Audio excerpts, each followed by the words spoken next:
La virtualisation des données est une nouvelle façon d'accéder à la donnée de l'entreprise.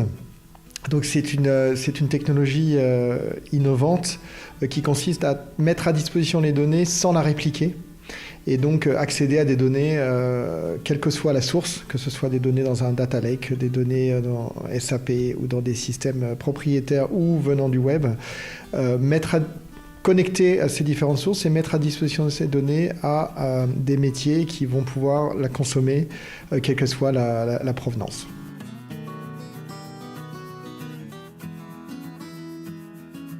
Les principaux bénéfices sont avant tout l'agilité. Avec la data virtualization, vous raccourcissez, vous accélérez la livraison de la donnée. Et donc, vous avez un métier qui a une donnée plus complète, beaucoup plus rapidement. Et donc, à qui vous pouvez offrir un service bien meilleur. Et de l'autre côté, côté IT, côté digital, c'est un moyen de reprendre la main sur des sujets comme la gouvernance, la sécurité, et donc tout un tas de sujets qui sont clés aujourd'hui dans l'entreprise.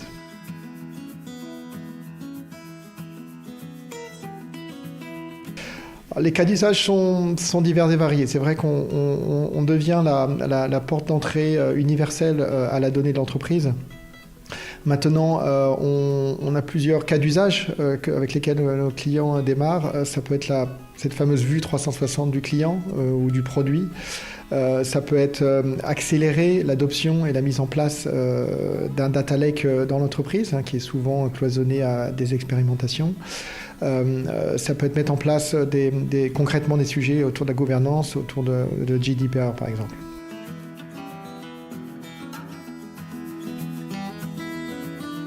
Les objections qu'on rencontre souvent sont typiquement des questions sur les performances et sur la sécurité, notamment quand il s'agit d'accéder à des sources de données un peu sensibles. Donc nous avons cette capacité à adresser ces challenges-là. Donc les performances que nous délivrons sont très importantes et on a besoin d'être très performant en tant que porte d'accès à la donnée.